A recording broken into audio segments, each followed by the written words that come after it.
ಪ್ರಶ್ನೆ ಪತ್ರಿಕೆ ಸೋರಿಕೆ ಮಾಡುವವರಿಗೆ 10 ವರ್ಷ ಜೈಲು ಶಿಕ್ಷೆ ಹಾಗೂ 10 ವರ್ಷ ದಂಡ ವಿಧಿಸುವ ಹೊಸ ಮಸೂದೆ ಗುರುವಾರ ರಾಜ್ಯಸಭೆಯಲ್ಲಿ ಅಂಗೀಕಾರವಾಗಿದೆ.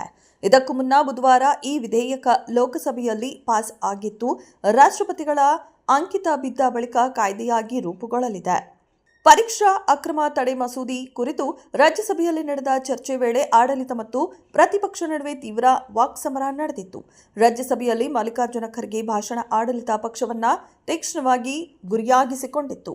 ವಿದ್ಯಾರ್ಥಿಗಳ ಮೇಲೆ ದೆಹಲಿ ಪೊಲೀಸರ ಬಲ ಪ್ರಯೋಗಕ್ಕೆ ನೈತಿಕ ಹೊಣೆ ಹೊತ್ತು ಅಮಿತ್ ಶಾ ಕೇಂದ್ರ ಗೃಹ ಸಚಿವ ಸ್ಥಾನಕ್ಕೆ ರಾಜೀನಾಮೆ ನೀಡಬೇಕೆಂದು ಖರ್ಗೆ ಒತ್ತಾಯಿಸಿದರು. ಇದಕ್ಕೆ ಅಷ್ಟೇ ತೀಕ್ಷ್ಣವಾಗಿ ಪ್ರತಿಕ್ರಿಯೆ ನೀಡಿದ ಆಡಳಿತ ಪಕ್ಷದ ನಾಯಕ ಜೆಪಿ ನಡ್ಡಾ, ವಿಪಕ್ಷಗಳಿಗೆ ದೇಶದ ಯುವ ಜನರ ಭವಿಷ್ಯದ ಬಗ್ಗೆ ಚಿಂತೆ ಇರುವುದು ನಿಜವೇ, ಆದರೆ ಪರೀಕ್ಷಾ ಅಕ್ರಮ ತಡೆ ಮಸೂದೆಗೆ ಬೆಂಬಲ ನೀಡಲಿ ಎಂದು ಸವಾಲು ಹಾಕಿದರು. ಅಂತಿಮವಾಗಿ ತೀವ್ರ ಜಟಾಪಟಿ ಬಳಿಕ ಮಸೂದೆಯು ಅಂಗೀಕಾರ ಪಡೆದುಕೊಂಡಿತು. ಪ್ರತಿಪಕ್ಷ ಸದಸ್ಯರು ದೆಹಲಿಯ ಜಂತರ್ ಮಂತರ್ ವಿದ್ಯಾರ್ಥಿ ಪ್ರತಿಭಟನೆ ಕುರಿತು ಹೆಚ್ಚು ಒತ್ತು ನೀಡಿದರೆ, ಆಡಳಿತ ಪಕ್ಷದ ಸದಸ್ಯರು ಪರೀಕ್ಷಾ ಅಕ್ರಮಕ್ಕೆ ಬ್ರೇಕ್ ಹಾಕುವ ಪ್ರಮುಖ ಮಸೂದೆಗೆ ಅಂಗೀಕಾರ ಪಡೆಯಲು ಒತ್ತು ನೀಡಿದರು. ಚರ್ಚೆಯನ್ನ ಆದಷ್ಟು ಸುದೀರ್ಘಗೊಳಿಸುವ ಪ್ರತಿಪಕ್ಷಗಳ ತಂತ್ರಗಾರಿಕೆ ಅಂತಿಮವಾಗಿ ಫಲಿಸಲಿಲ್ಲ. ಇನ್ನು ರಾಜ್ಯಸಭೆಯಲ್ಲಿ ಪರೀಕ್ಷಾ ಅಕ್ರಮ ತಡೆ ಮಸೂದೆಗೆ ಅಂಗೀಕಾರ ಪಡೆದುಕೊಂಡಿರುವುದಕ್ಕೆ ಪ್ರಧಾನಿ ಮೋದಿ ಸಂತಸ ವ್ಯಕ್ತಪಡಿಸಿದ್ದಾರೆ. ವಿದ್ಯಾರ್ಥಿಗಳಿಗಾಗಿ ಬಿಡುಗಡೆ ಮಾಡಿದ ಹೊಸ ವಿಡಿಯೋ ಸಂದೇಶದಲ್ಲಿ, ನಮ್ಮ ಸರ್ಕಾರ ವಿದ್ಯಾರ್ಥಿಗಳ ಭವಿಷ್ಯದೊಂದಿಗೆ ರಾಜಿ ಮಾಡಿಕೊಳ್ಳಲ್ಲ. ಪ್ರಶ್ನೆ ಪತ್ರಿಕೆ ಸೋರಿಕೆ ಮಾಡುವ ಗ್ಯಾಂಗ್ ವಿದ್ಯಾರ್ಥಿಗಳ ಜೀವನದ ಜೊತೆಗೆ ಚೆಲ್ಲಾಟ ಆಡುವ ಗ್ಯಾಂಗ್ ಇನ್ನು ಮುಂದೆ ಬಚಾವ್ ಆಗುವುದಕ್ಕೆ ಸಾಧ್ಯವಿಲ್ಲ ಎಂದು ಖಡಕ್ ವಾರ್ನಿಂಗ್ ಕೊಟ್ಟಿದ್ದಾರೆ. साथियों, विश्वस्त परीक्षा पद्धति, इसके लिए हम लगातार एक के बाद एक कदम उठा रहे हैं. टास्क फोर्स की रचना हो, फास्ट ट्रैक की और रचना हो,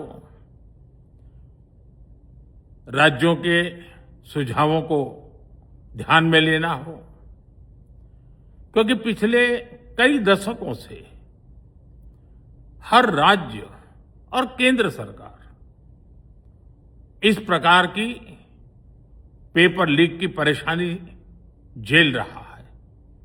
बच्चों के भविष्य को भी इसके कारण संकट पैदा हो रहा है.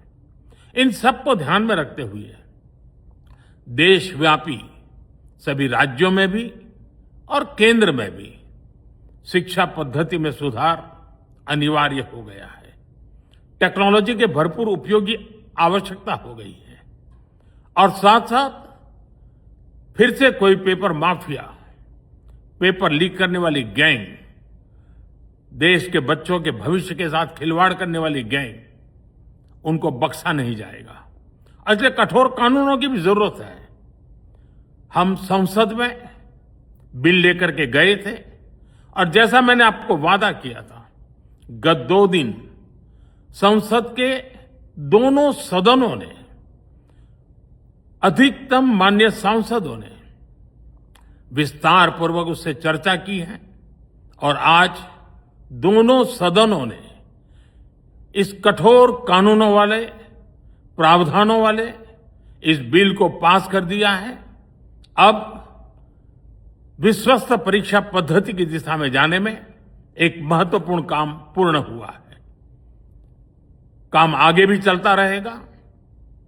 हम ऐसी परिस्थितियों को लंबे समय तक नहीं चलने देंगे. इस विश्वास के साथ साथियों, आइए हम सब मिलकर के विकसित भारत के स्वप्न को पूर्ण करने के लिए कंधे से कंधा मिलाकर के चलें. बहुत बहुत धन्यवाद.